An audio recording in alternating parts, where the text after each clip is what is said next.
चंद्रकोर लावल्यावर असं वाटते जणू मी महाराजांचा काळ जगत आहे. शहरली मावळ माती दिस किती गोड ग.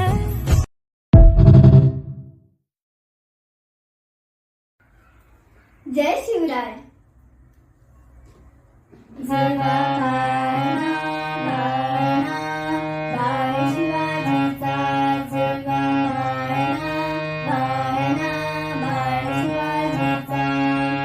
चंद्र जसा इंद्र शोभतो पुतळी राऊचा.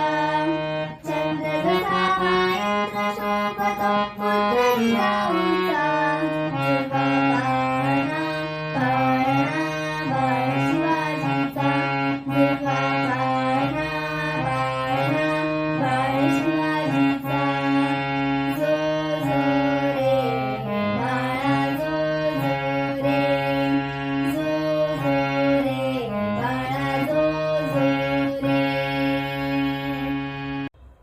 मी हंबीरराव मोहित्यांची मुलगी आणि छत्रपती शिवाजी महाराजांची सून. मोगलांना कळायला हवं, मराठ्यांच्या मुलींना ज्या हाताने फुगडी घालता येते त्याच हाताने गर्दनही कापता येते.